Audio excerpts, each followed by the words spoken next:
Bom dia, colega. Bem-vinda ou bem-vindo a mais um dos meus vídeos e continuamos na área dos indicadores, das métricas de recursos humanos.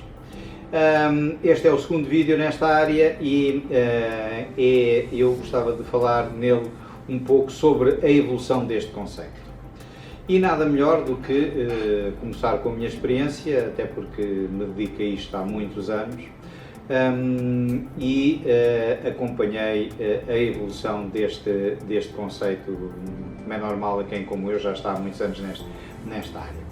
A primeira vez que eu tomei contacto com indicadores de recursos humanos e com a importância dos indicadores de recursos humanos foi no fim da década de 80, quando tive acesso a um livro daquele que é ainda hoje o pai destas coisas, das métricas de recursos humanos, dos indicadores de recursos humanos, o Jacques Fitzhens, pessoa que eu tive o gosto de conhecer pessoalmente e de fazer uma conferência em conjunto com ele e que muito me orgulha. E o Jacques Fitzhens, pessoa extremamente simpática, foi a pessoa que lançou este conceito e que ao longo dos anos o foi desenvolvendo das mais diversas formas. O primeiro livro que eu vi sobre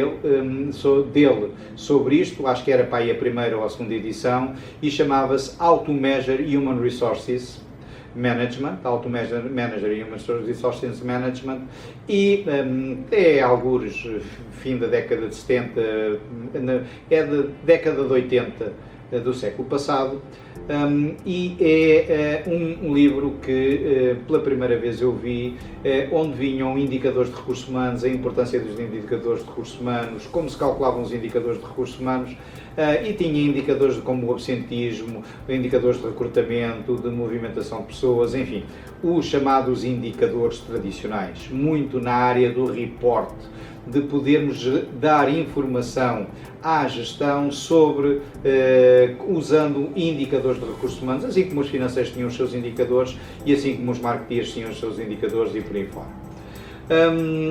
E, portanto, este foi o primeiro momento e estamos a falar ainda de um momento de indicadores tradicionais. Indicadores sobre absentismo, sobre recrutamento, formação, produtividade, enfim, indicadores importantes, mas tradicionais dos processos de gestão de recursos humanos. Para mim foi uma revelação, confesso, e praticamente já na década de 80 e depois em toda a década de 90 eu me dediquei a recolher indicadores e a ter indicadores. Lembro-me que eu trabalhei a década de 90 quase toda na indústria farmacêutica, numa empresa que hoje se chama GlaxoSmithKline, e lembro-me que na década de 90 eu tinha praticamente 10 anos de indicadores apanhados, desde a evolução do headcount, evolução do absentismo, evolução das políticas sociais, movimentação de pessoas, recrutamento, saídas voluntárias, enfim, eu tinha um conjunto de indicadores bastante diversos e praticamente tirados a nível mensal, com comparações mensais, com comparações anuais, enfim, isto permitiu-me ao longo dos anos desenvolver bastante esta área. Uma segunda fase é a fase que começa praticamente no ano 2000 e que é a fase em que os indicadores deixaram de ser meramente tradicionais e passaram a ser indicadores estratégicos. Esta fase é muito marcada por um livro do Marcus Lied e do Dave Rich, que se chama HR Scorecard, e foi um livro que para mim foi extremamente importante e revelador, porque me fez subir 1 grau ou 2 graus na minha como profissional. Tornou-me mais estratégico, mais consciente, tornou-me mais consciente de como é que o profissional de recursos humanos pode contribuir para a estratégia da organização.